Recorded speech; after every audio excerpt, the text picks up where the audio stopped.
Hello, good evening, everyone.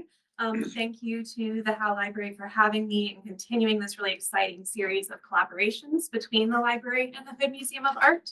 As mentioned, my name is Ashley Offill. I am the Curator of Collections at the Hood Museum of Art.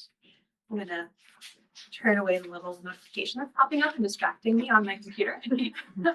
So, as mentioned, last summer, we opened two new exhibitions at the Hood Museum. They were called Stone, Sand, and Clay, Connecting Cultures in the Ancient Mediterranean, and From Mastodon to Mosaic, Building an Academic Art Collection in America. And now let's turn the slide. There we go. So we, of course, hope you'll come over and see us at the Hood Museum if you haven't already seen these exhibitions in person. We're looking here at some views from Stone, Sand, and Clay, Connecting Cultures in the Ancient Mediterranean, which will be on view through 2030. So you have a lot of time to come and see this one. But it was a really exciting project to work on that took the 6 panels from the Northwest Palace of Nasser-Paul II at Nimrud as kind of the literal cornerstone of the exhibition. They do not move, they stay there, and they're key for a lot of our K through 12 teaching in the region, as well as our college audiences.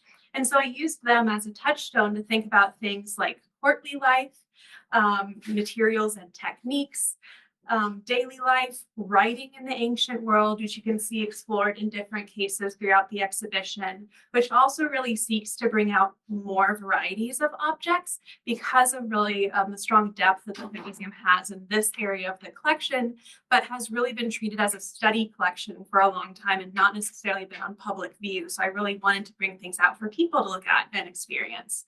And of course, the new color light projection on one of the panels to suggest the way that the Assyrian reliefs would have originally been painted. From Mastodon to Mosaic, Building an Academic Art Collection in America was developed in conjunction with Stone, Sand, and Clay, and is looking particularly at how all of these ancient objects came to be here at Dartmouth and Hanover, New Hampshire. It takes a timeline-based approach, starting in 1772 with the first objects that entered the collection at Dartmouth College, which were Mastodon fossils. So there's our lovely Mastodon in the title, a Mastodon molar, which is on view. You can see it just there in its lovely little case. And then continuing into the present day, following the timeline around the room, looking at things like the interest in the Grand Tour and ways to understand and study classical antiquity, the travels of the Assyrian reliefs themselves in 1856, the growth and interest in kind of global art, beginning with Central and South America in the 1920s and 30s, and expanding particularly into the Asian world in the 1950s and 60s, and how all of this corresponded with academic interests and shifts in the way that things were taught at the college at the same time. Oh, not yet. Sorry, preview. So the days that I spent developing, not the days, the years, I spent more than days. The years that I spent developing these exhibitions allowed me to dive back into one of my particular interests, which is archaeology. While the objects and histories that archaeologists uncover are fascinating in themselves, I've always been just as interested in the history of archaeology as a field, which maybe should have been a sign that I was destined for museums. I'm sure I'm not alone in this. Many of us grew up with archaeologists in popular culture, though they usually fell into stereotypical roles like Indiana Jones's roguish adventurer, Evelyn Carter's educated amateur in the 1999 film The Mummy, or Milo Thatch's bumbling academic in Disney's Atlantis, The Lost Empire. Though technically he is a linguist and a cartographer, but we're counting him anyway. Something I find interesting is how pop culture often presents archaeologists as themselves part of history. Very rarely are they archaeologists of the current moment, but if they are, they're probably called something like adventurers rather than archaeologists, kind of like how Robert Langdon in the Da Vinci Code is called a symbologist rather than an art historian. Why are people afraid of giving people their proper titles? I actually don't know the answer to that. Though I do wonder if some of this tendency in popular depictions of archaeologists is an echo from a period from the mid-19th century to the early 20th century that produced many examples of what I might categorize as the celebrity archaeologist. This includes, of course, Howard Carter, who famously discovered King Tut's undisturbed burial in 1922, setting off a wave of Egyptomania that remains to this day. And then more close to home for us here at Dartmouth, in 1845, Sir Austin Henry Layard began to excavate the Northwest Palace, and his continuing discoveries in Nimrud and Nineveh were eagerly followed in the popular press and through subscriptions to prints based on Layard's drawings and observations from the site. Giant stone lamassus, hundreds of objects made of ivory and precious metals, and rooms full of carved reliefs made their way to the British Museum, where they were a source of fascination, inspiring the collecting craze and even contemporary fashion. Additional reliefs made their way across the ocean to the United States, particularly schools like Dartmouth, Yale, Amherst, and Bowdoin. In the academic and societal context of the 1850s, when many of these made their way across the ocean, these archaeological discoveries were seen as proof of the Old Testament because of their connections with names and places listed in the Bible. And that was where their value lay, more than in their educational value of their original Assyrian context. And here, just to show you a few examples, in the upper left is the British Museum, which has the bulk of the reliefs from the Northwest Palace. Then, of course, the installation here at the Hood Museum. In the bottom left, we have the installation at Yale, in the center at Bowdoin, and then on the bottom right at Williams. And this is just a few of the many Assyrian reliefs that you can oddly enough see within a few hours drive of us here in New Hampshire. So we learn about the past in so many ways, from oral traditions, from stories, from popular media, and from the objects and traces that remain from earlier times. For the remainder of our evening today, I want to dig into a few particular case studies of archaeological discoveries from the past 200 years, the lessons we learned from the objects they uncovered and the people who uncovered them, as well as how they connect to some of the things we do today at the Hood Museum of Art. So to start us off, we're not venturing into the hot sands of Egypt or the Middle East, but rather into the English countryside on the eve of World War II. Burial mounds and ancient monuments are a common sight across Britain. Just think of Stonehenge, for example. But what makes Sutton Hoo stand apart from other archaeological discoveries is what they found inside and how it has subsequently shaped our understanding of Anglo-Saxon beliefs and trade networks. So in 1939, Edith Pretty reached out to Basil Brown, an amateur archaeologist, about the enclosed burial mounds on her property. And we can see what they look like today, these kind of wide open fields with the gentle rolls that were the signs of burials underneath. So excavations of the largest mound there revealed an 86-foot long ship, or at least the impression of that ship. While the wood itself had rotted away, the shapes of the boards and fastenings that originally made up the ship remained pressed into the soil, which is what we can see in the historical photograph on the right. The ship was buried with all the treasure needed to send an important Anglo-Saxon into the next life, probably buried around 625 CE. Jeez. I know. Here are some more images of that excavation. You can see here. And one of the things that I've always found so interesting about Sutton Hoo is that part of the reason that the kind of marker of the ship stayed was because of the particular quality of the soil there. It's a particularly acidic soil, which ate away at the organic elements. But because it's also kind of like, peaty and boggy, it left this really firm impression. One of the things that they wondered for a long time was if there had ever actually been a person buried at Sutton Hoo, or if it was just a cenotaph, kind of this burial marker with no individual.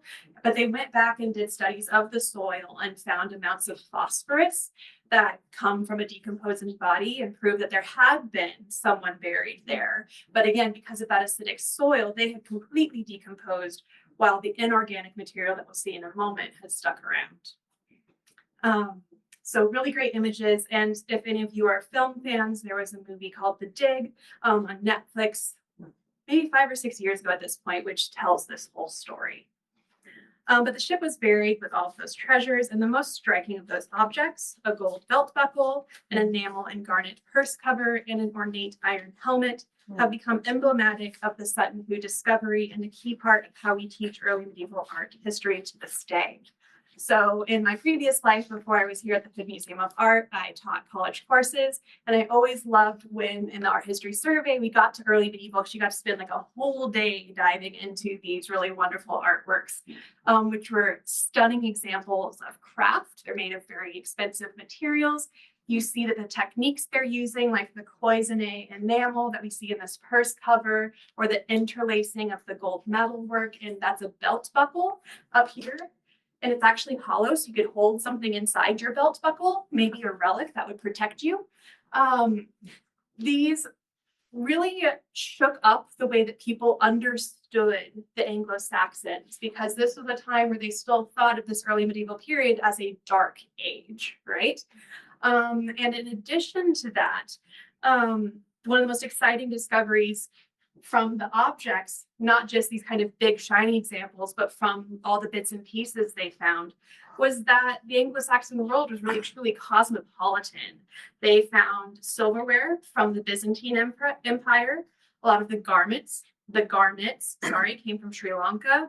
There were objects of Greek inscriptions, coins from Francia. So rather than this kind of dark, insulated, isolated world that people imagined, we're showing all these trade connections and connections between people and different religions at this really early moment in European history.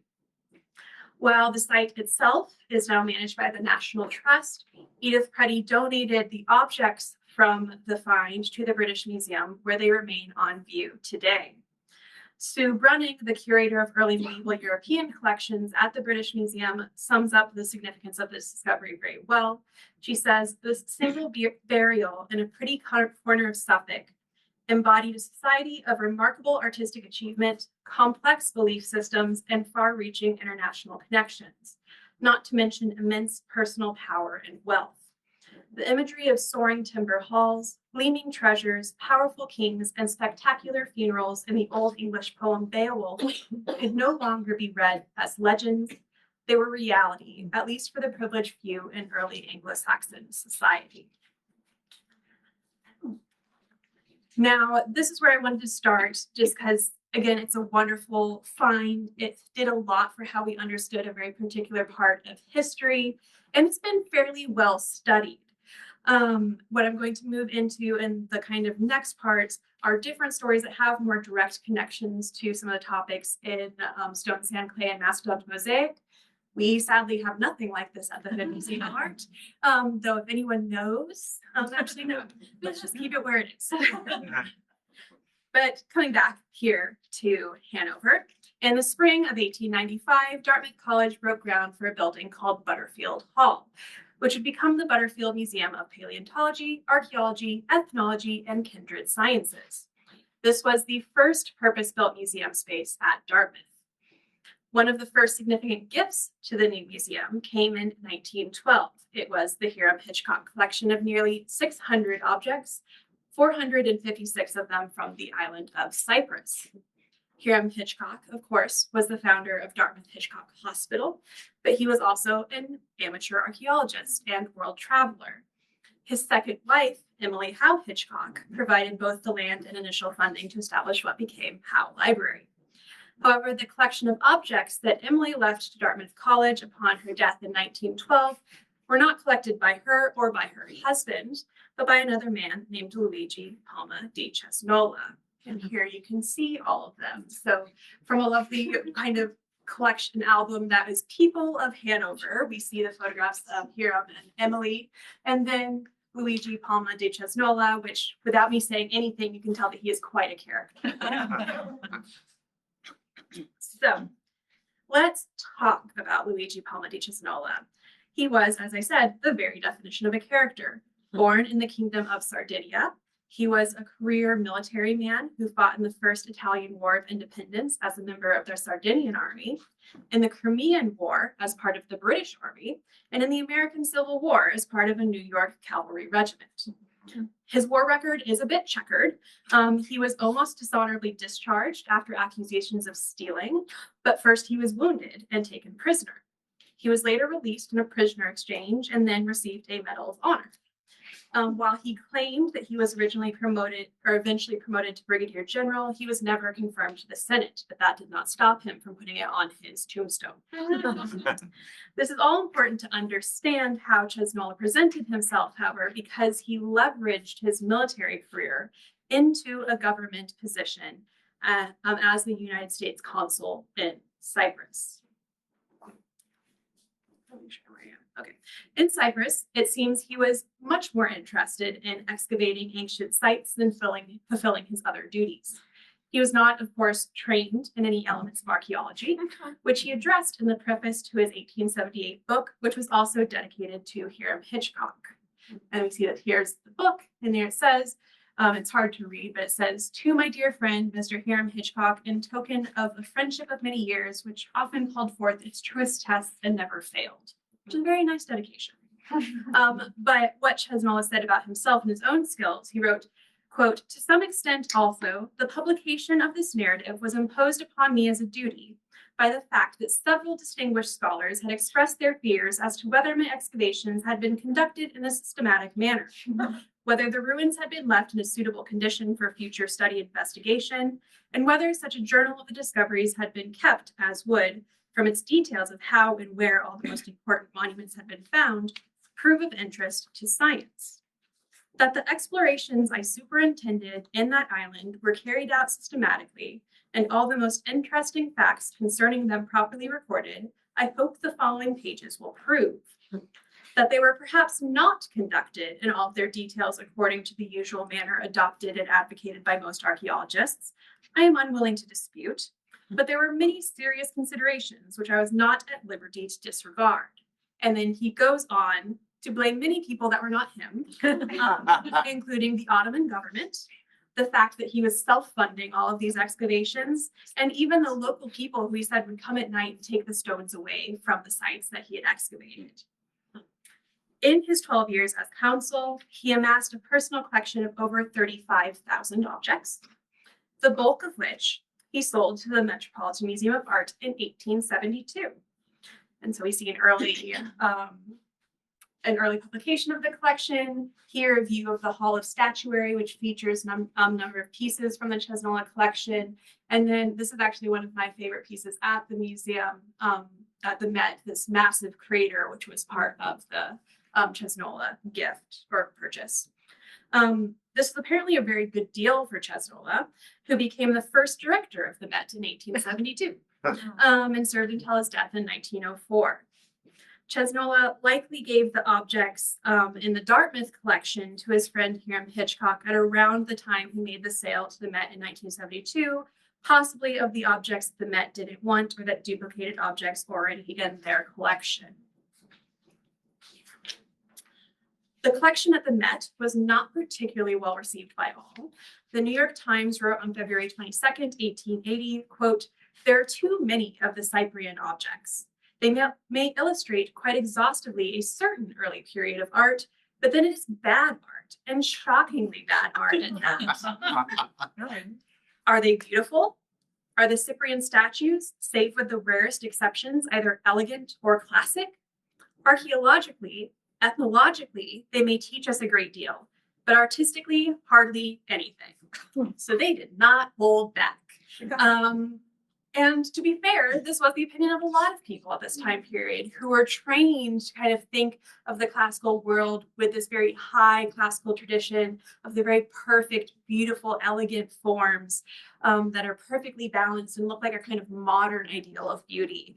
And that is not what was the goal of the Cypriots and their creation here. Similarly, the objects at Dartmouth seem to have been rarely used in early installations before the Hood Museum of Art opened in 1985. And this large collection remains largely unresearched with limited cataloging, in part because it is just such a daunting collection of objects. And we have no experts in Cypriot art on staff or at the college. There are currently 14 objects from the Cesnola collection on view in stone, sand, and clay, which may be the most ever on view here at one time. And I want to briefly talk about one of those pieces, which is the wreathed head of a bearded male, which was one of the larger objects within the gift. You can see it as it is installed here on the left on our affectionately named pedestal, which is a pedestal of heads, in case you were wondering. showing kind of the range there from Greek, Egyptian, and Cypriot. And you may notice something in this archival photograph that I have shown at the right. What's different here? The nose. There's a nose, right? So when this object came to Dartmouth, it had a nose on its face. And it's not that we didn't take care of it and it broke, but rather that scholarship found that this nose was a later addition.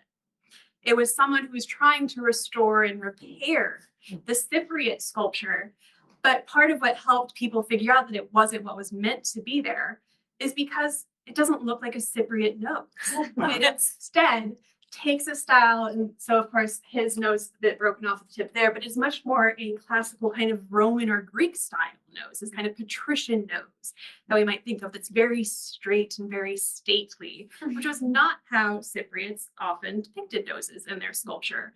And so there was the choice to then remove this later addition that was not true to the original, and now we see our noseless friend instead in the galleries.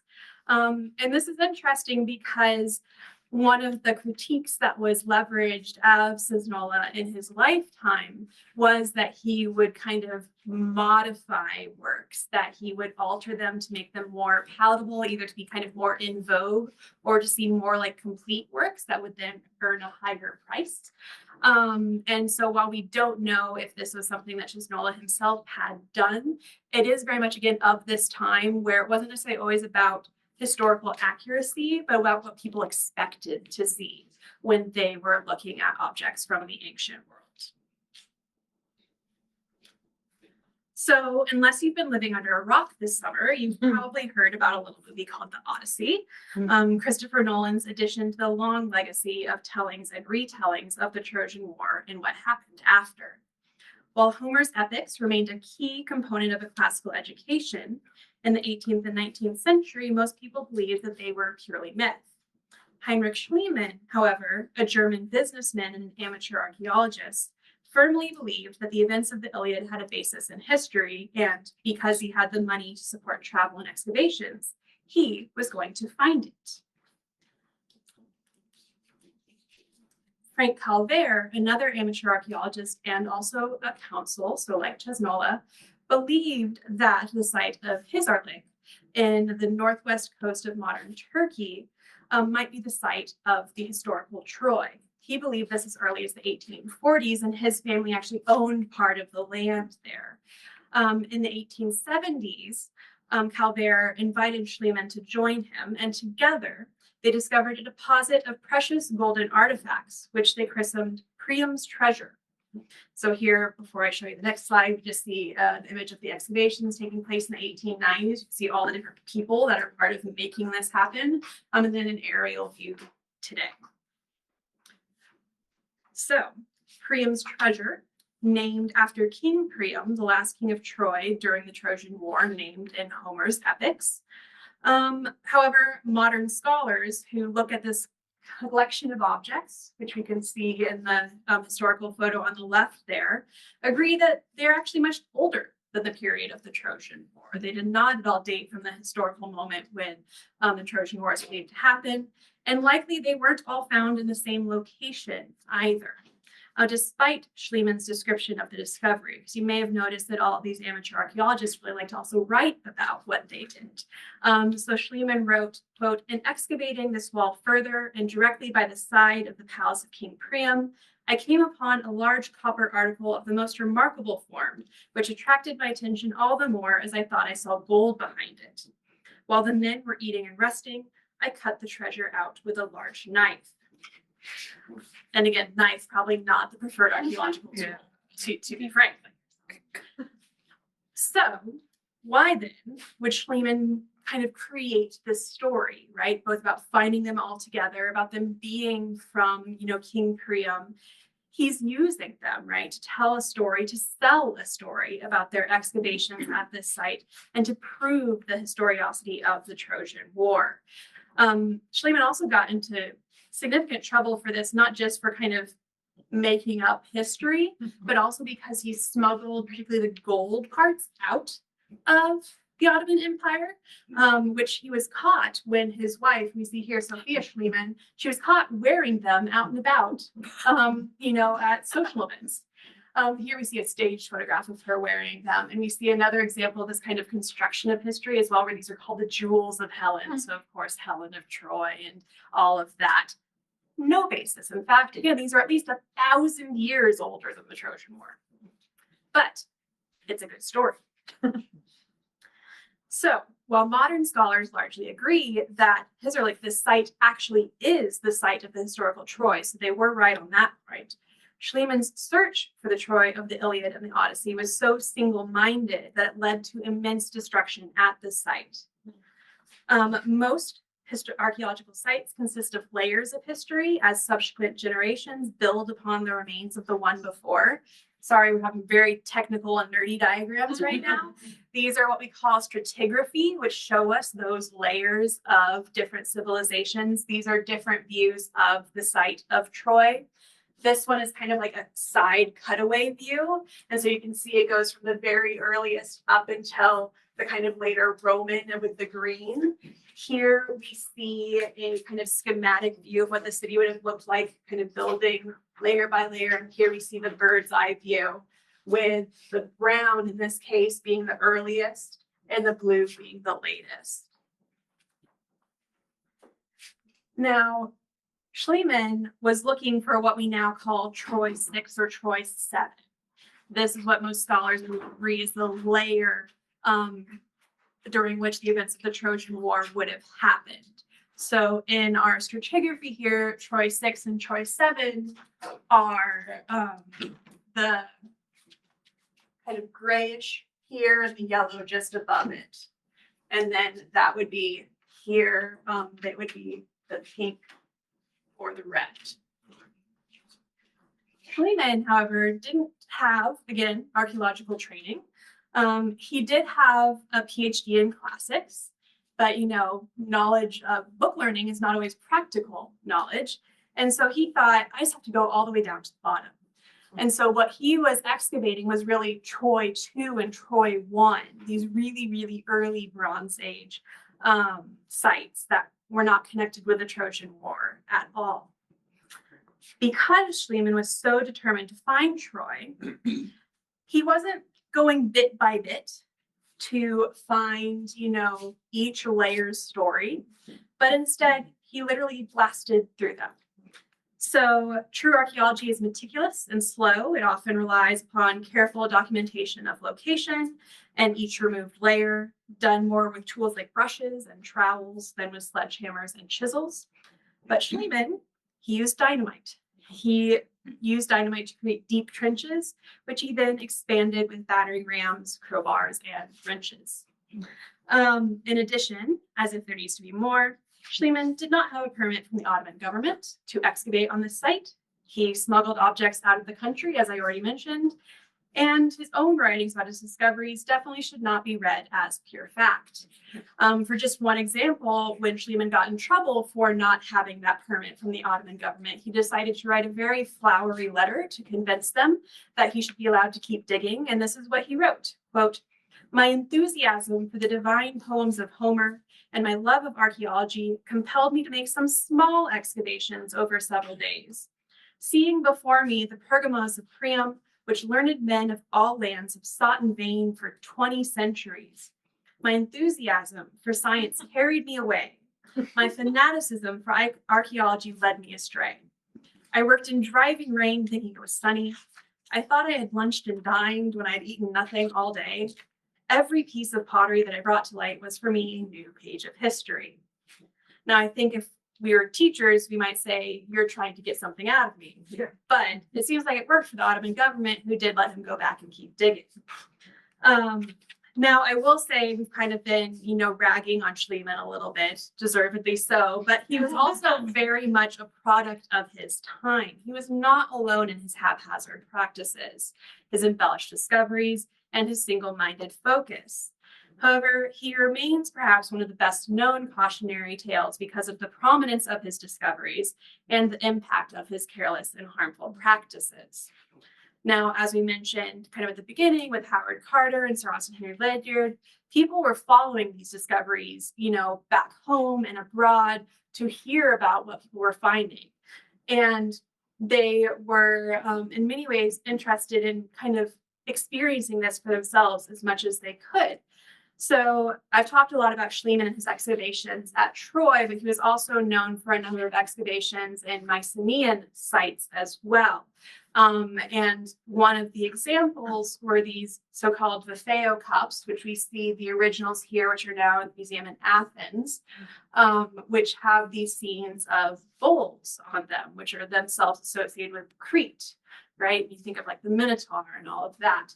And so one of them is a very peaceful scene of bulls that we see here. And then one is a kind of capture of bulls for likely a sacrifice. These were excavated from a tholos, or a beehive tomb, in northeastern Greece near Mycenae.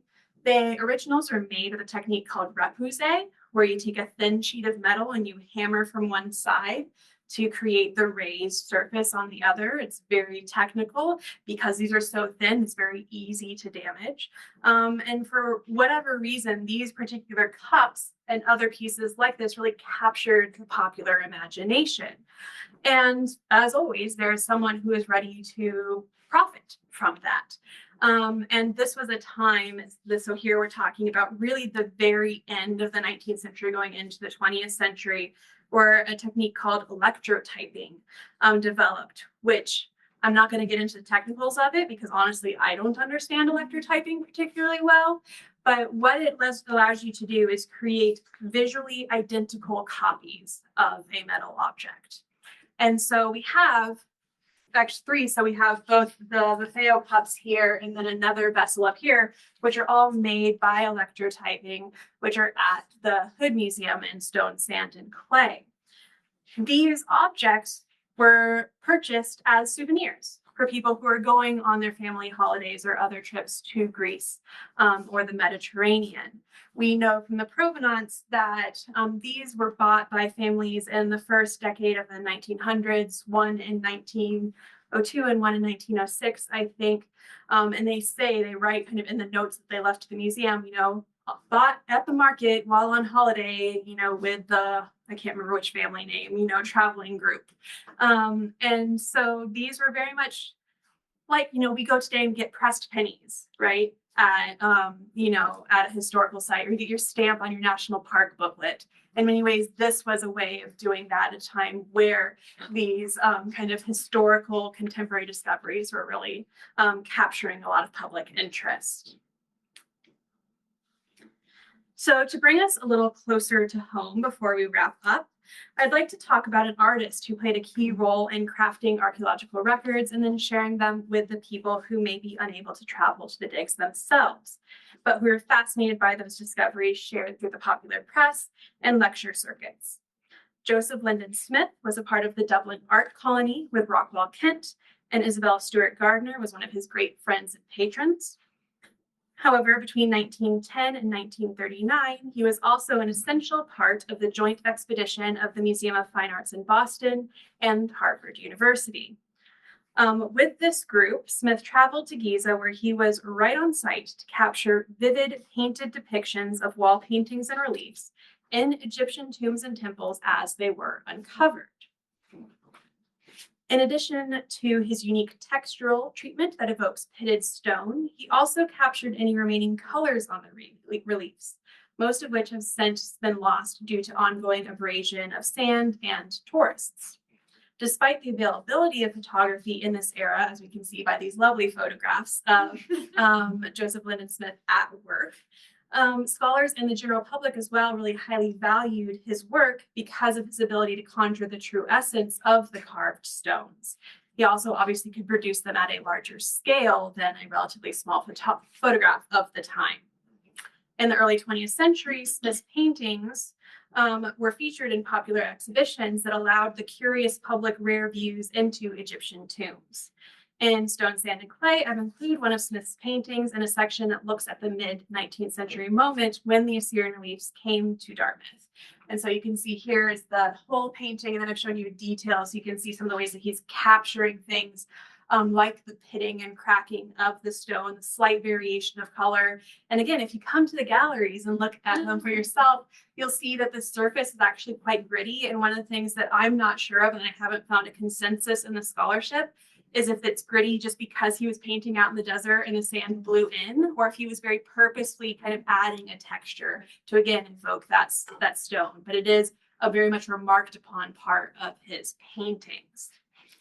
This painting has never been on view at the Hood Museum before. It was given to us directly from the artist in the 1930s.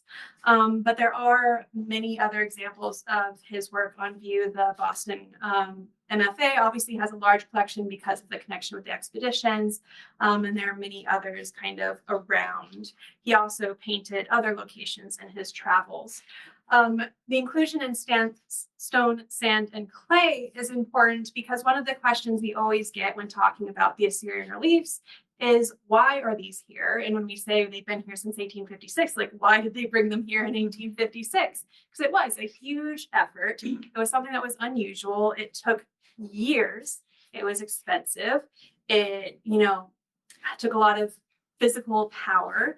And part of it is because there was such a dramatic interest in the ancient world kind of writ large in this mid-19th century moment. So in this section of the exhibition, I kind of take a step back from looking at the original ancient objects and look at the way that they were reinterpreted or taught with in that mid-19th century moment that brought the Assyrian reliefs to us here at Dartmouth.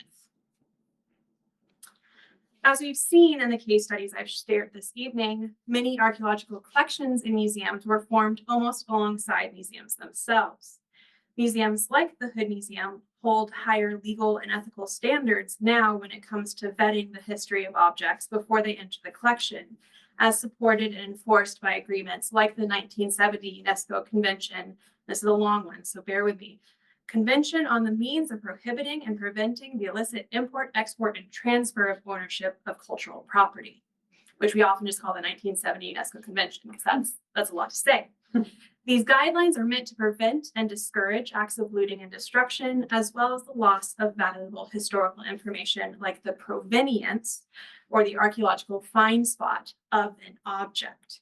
And so here I'm just including, this is actually a case that's in from Mastodon to Mosaic rather than stone, sand, and clay. And it includes objects that were actually part of the geological collection at early Dartmouth. They weren't collected to be art objects, but to be instead samples of different kinds of stone. They were categorized as curiosities. But what we see are different tesserae, so different kinds of stone, in this case stone largely, but also some glass that were used to make mosaics. We see different mosaics themselves. We see some types of marble. The mosaics, I think, are quite funny because all of these ones that have this white background with the dark speckles are categorized as being from Adrian's villa, which does not actually exist. They mean Hadrian's villa. But this is, again, why you have to do that work to kind of unpack and look back. And that's why when I install them, I include the historical labels to show kind of the challenges of documentation at times. And then I also have one of my, I think I've said this several times now, everything's my favorite object. But another one of my favorite objects in the museum, which is actually this silly little envelope just here. And what is this envelope? It says it is ashes from Pompeii, and it is inside a Dartmouth College Museum envelope. Now, we have not verified that these are truly from Pompeii. They do look like ash, I'll give them that.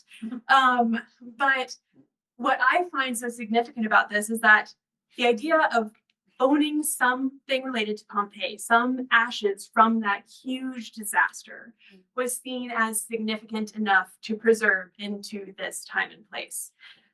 This particular stationery was probably from the 1950s or so, but Frederick Hall, who collected a lot of these objects, was collecting them in, the late 19th century into the early 20th century. So who knows? But it does tell us, I think, an interesting story about what we have valued and why over time. And then as a museum nerd, I also just enjoyed writing this label where when you have the kind of artist, the creator, I put Mount Vesuvius. Okay. Oh, sorry, I still need to stay here. I got distracted. So what then can museums do with these objects that entered collections in earlier decades?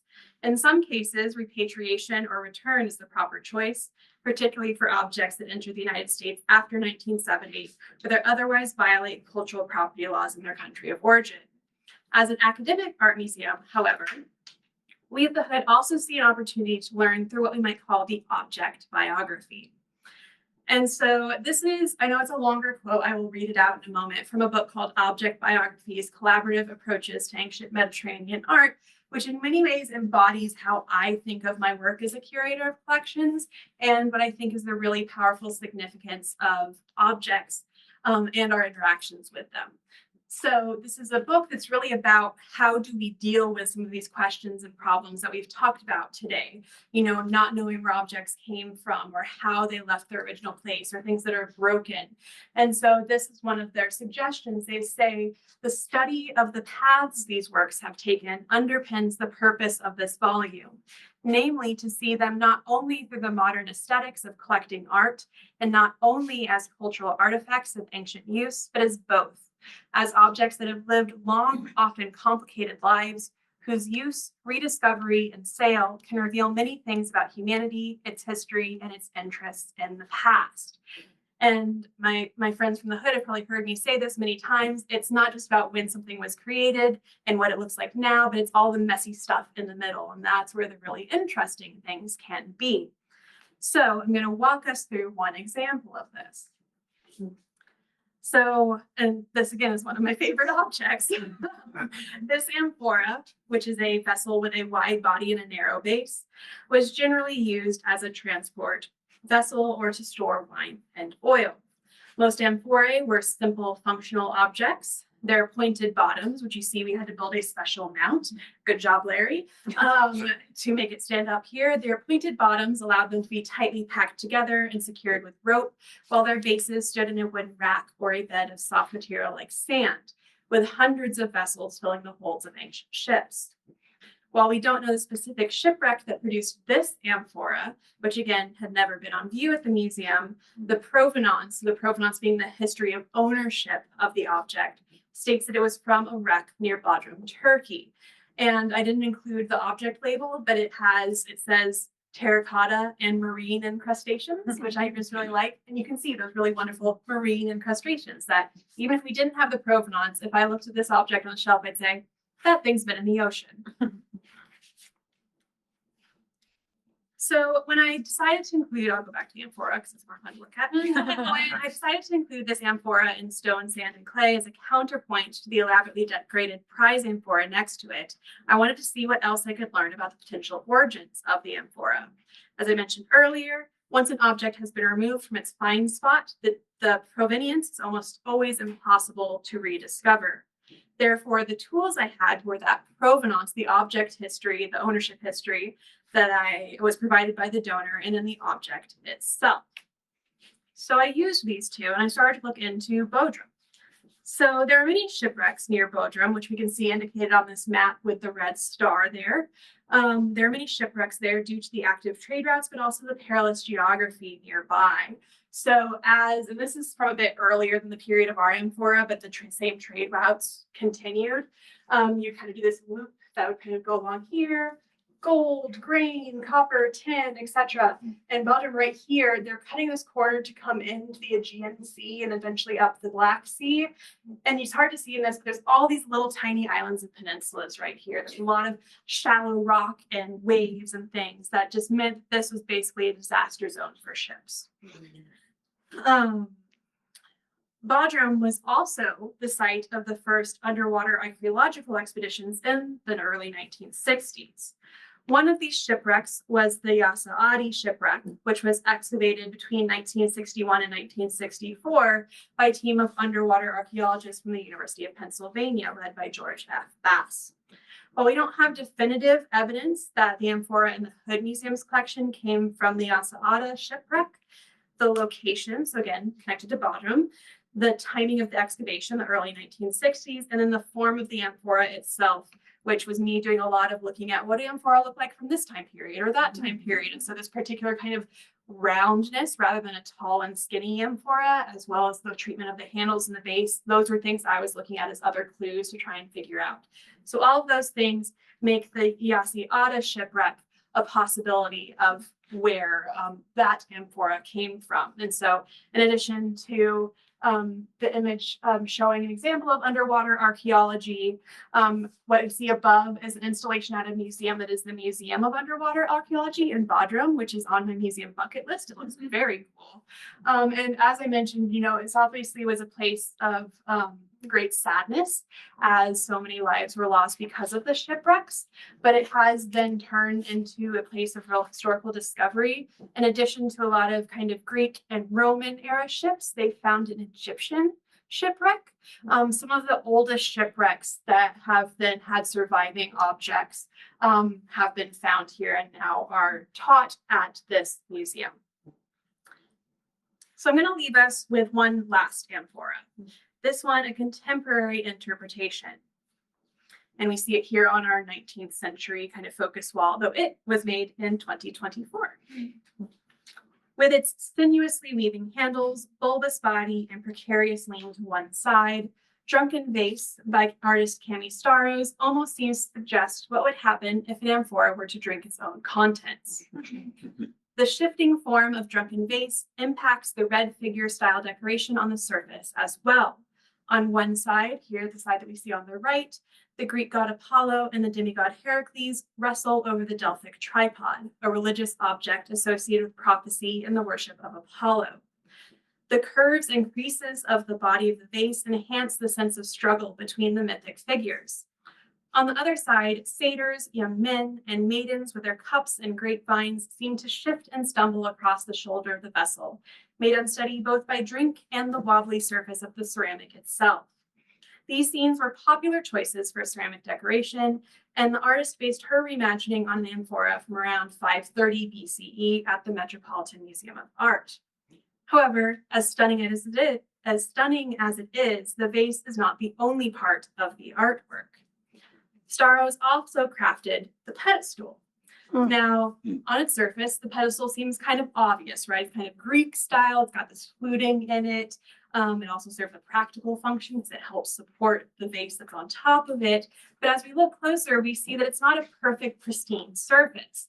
It has these little dark spots, which again, if you come to the galleries, you can see that these are small stones and shells and other bits of debris of things you might find if you were excavating something. And Staros would attach these to the surface before she fired the pedestal in the kiln. But what we see in addition to the remaining stones are also the absences. So we see the places where they have broken off and where there are gaps left behind. And Staros talks about this as being a very kind of deliberate reference to the reality of archaeology, of this kind of study, where there are parts missing, whether it is because of illicit excavation or just lack of knowledge because of changing climates and changing environments. But a reminder that what we see and what we have is not all that there ever was. We will never have the full picture, but that we can still kind of seek for it. And so ultimately, Drunken Vase reminds us of our responsibilities to the past, but also the joys that can be found in exploring it. So thank you all, and I'm happy to take questions and discussion. And there's my email address.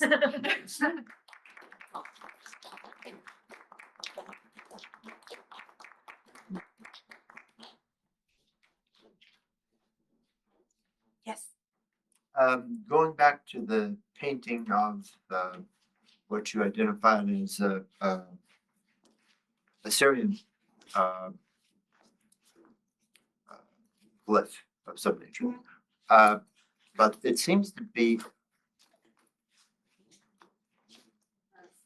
This one? I'm confused because it seems to be of an Egyptian headdress. It is Egyptian. Sorry if I said Assyrian, I misspoke. No, so Joseph Lyndon Smith was working with the Boston Museum of Fine Arts and Harvard in exhibitions in Giza in Egypt. Okay. I apologize for bringing it up. No, that's totally fine. And I mean, this is what we want you to do, is to use your eyes and say, that doesn't look Assyrian to me. So good job. Yep. Well, and something else with this, so when I started working on the exhibition, it was only given the title of Egyptian relief, which seemed odd to me because so many of Joseph Lennon Smith's artworks were given specific titles about where they were found. But because that wasn't in our documentation, and there are so many Egyptian reliefs, I could not figure it out. And so I actually sent this to an Egyptologist at Harvard and said, here's the story of this artist. Does this look familiar to you? And he's like, oh yeah, this looks like, this specific king, I think it was Amenhotep III, from probably a temple in Thebes. And I was like, amazing. I never would have gone there. So sometimes it's also about collaboration because other people have different expertise.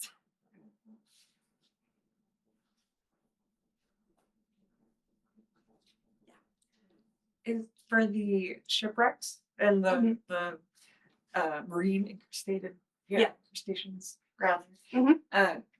Other than the fact that it is a place where many ships have wrecked, is there anything about like the water or the soil in the water that has kept it in such good condition, or just there's so much that's happened there that makes it special? I think here it's partially that the sheer volume of shipwrecks means that, like, yeah, there are parts that were lost, that were destroyed, but they also were these ships had hundreds of amphora in them. So the fact that there are, 10 that are still intact, and then there's 190 that are in pieces on the seafloor. So it's part of that law of averages kind of thing. There isn't anything particular about like the salinity of the water. They remain fairly well exposed there. So there's a lot of underwater archaeology that is associated with the American Civil War in the South. If you've seen the movie Sahara. Fun movie. Yeah. You see that. But there it's different, where these are often buried under layers of silt and sediment to preserve them. That's not so much the case here. It's also, as we get, in the Mediterranean, there's such drastic depth changes that it wasn't that people didn't know there were shipwrecks and sites, under the water, but they couldn't get to them until we got into more modern scuba kind of equipment. I love underwater archaeology. I think it's so cool. I want to go to that museum too. Yeah. I just added that to my list. Yes. Is there any chance of any organic material being preserved, or is some way has there been any, advanced scientific analysis of any of these objects, or is there any potential to do something, even genetic testing? I don't know if you're familiar with the science of the human past. Yeah, a little bit. Not like more in bits and pieces. And so for the amphora specifically, they have found sealed vessels that do still have material in them. It's more sediment at this point, right? So it's not still like drinkable wine or anything like that. There is enough to test. And this is the same, not just in underwater situations, but also in burials, that if things are well sealed, especially with something like wax that is going to shift kind of with the change in climate, that they can find, cheeses, wines, again, not things we necessarily want to eat, but you can tell what they were. And as I mentioned with Sutton Hoo, there are also these ways of studying the soil to see evidence of whether it's a burial or some kind of other human presence. A lot of study of, can you find traces of seeds that might indicate that someone has traveled and either brought them with them in their stomach or in their pack. So there's a lot of that. And I know the kind of stories that I've seen and have interested me, but I imagine there's ongoing developments. We haven't done any technical testing of amphora or objects in this exhibition, but we did actually work with a Dartmouth student this past year who we have a kylix, which is a wide, shallow bowl, which was often used for drinking wine at like the symposia. But the one we have, we think was made kind of as a test piece by a student. And so he was curious if it had ever been used for drinking wine. And so we worked with Burke Labs in the chemistry department to see if he could find traces of tannins on the surface. And he hasn't told me his results yet. We just did the testing in May, I think. So he's probably taking a summer break. But we have done bits and pieces of that, especially as we've built these relationships with other folks on campus who have the tools, right? And it's just a matter of negotiating the risk to the object. But anything that's a non-destructive form of sampling, we love to know more about the objects. It's not ancient, but we have taken a reliquary bust to Dartmouth Hitchcock Hospital to get a CT scan to see if there's anything inside, So you got to be creative because we don't have a conservation lab here on site. Yeah, Jerry. Barbara online is asking, what happened to the dinosaur skeleton that was in the Butterfield Museum? Oh, yeah. Yeah, so the early collections here at Dartmouth were very scientific focused. So we talked about the geological specimens, we had the Mastodon molar, there were a number of other fossils and also taxidermied animals. Some of them were lost kind of in just the shifting of the collection to different places on campus. Some things were lost in the Dartmouth Hall fire that took place, but the core of that collection, especially the fossils, actually went across the river to be the founding collection of the Montshire Museum of Science. So I don't know about that specific fossil, but some fossils from the collection went to the Montshire. Yeah. Do you have additional information as to what, I think Schliemann eventually somehow that the gold that his wife was wearing ended up at the Yeah. Berlin Yep. Museum. But did it end up with the Soviets at some point? Yeah, it had a really complicated history. So after the Ottoman government, got after him for sneaking it out, he ended up paying a very large fine to the country so he could keep it. But I don't remember the intricacies of, I'm pretty sure that he sold it. Okay. But I'm pretty sure there was a financial benefit, and that's how it ended up in Soviet hands. And then I really don't know the transition to Berlin, though it is where it is now. Oh, it's in Berlin now. I believe so. Okay. Yeah. Yes. You mentioned briefly the concept of repatriation. Mhm. And I wondered, has the hood encountered any examples of that? Oh, yeah. Mhm. No, so we do have active repatriation, especially in the area of NAGPRA, so the North American Graves Protection and Repatriation Act. So that is related to Indigenous ancestors and belongings, particularly of cultural patrimony and sacred use. Those have been our most extensive repatriations. We have received inquiries for other objects, but they've been few and far between, and they've been more in the realm of like Nazi era provenance, as people are trying to track down objects that may have been looted by Nazis. And all of the cases I've been involved with have been, they were able to confirm that the piece that we had was not what they were looking for. But, so some examples are an artist who made a lot, a Madonna and child, right? There are so many of them. And when they're described in inventories, they might not be a lot of information. And so sometimes it's a matter of looking at the back of an object or any kind of labels or handwriting, really confirming the measurements, that sort of thing. So yes, it is something that happens. I will, to my knowledge, I don't think we've had any repatriation claims for any ancient objects. But it is, a complicated question, in part because many of the ancient civilizations don't exist in the same form today. And that's why this difference between legal and ethical repatriation is so big, because, there are no legally recognized Assyrians, today. But then how are you going to kind of talk about cultural legacies and the people who do trace themselves back to ancient Assyria, or who want to talk about geography and that kind of relationship? And so that wrangling with kind of the ethical nature of repatriation, it's not just the hood, but the museum field as a whole is really working through. And we always, because we only have so many staff and so much time, we're always prioritizing kind of righting the wrongs that are still doing harm. And so that has been focusing on NAGPRA related objects and belongings. Yeah.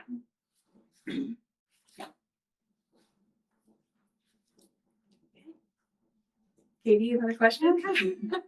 Not a question, but just a compliment for Ashley while we're in a crowd.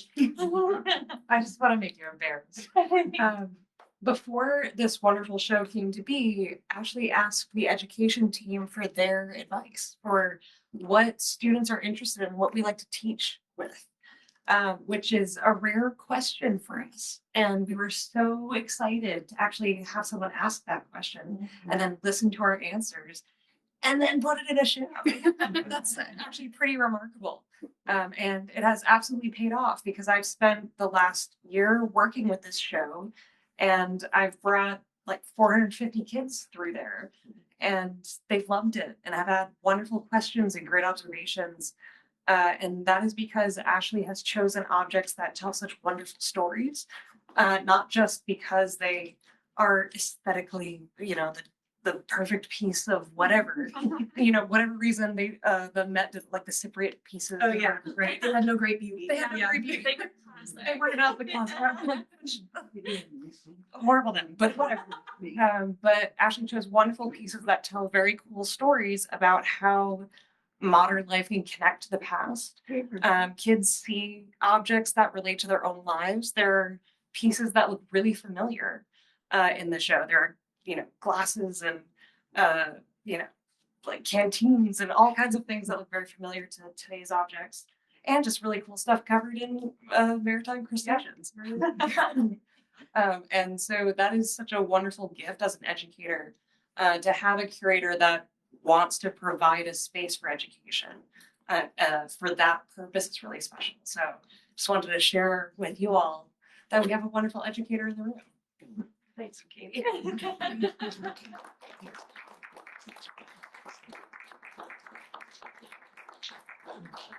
I have to say that selfishly, I get really excited about these things. I want other people to be excited with me. And so that is, it's you have a lot of say as a curator, right? But I don't want to just put the things that I like out. I want the things that other people are going to engage with. And we have a collection of over 72,000 objects. We are spoiled for choice of what can go out there. But these, especially things that haven't been seen ever or for a really long time, they still have so much life in them. And so I'm glad that I've been able to kind of bring them out. And as I mentioned, they're on view for quite a few more years. So you can come see them as much as you want. Well, I think we are. We're actually over time, but thank you all so much. I really appreciate it. And I hope that you had some exciting interest in those, well-meaning but maybe misguided amateur archaeologists that we talked about today. Thank you.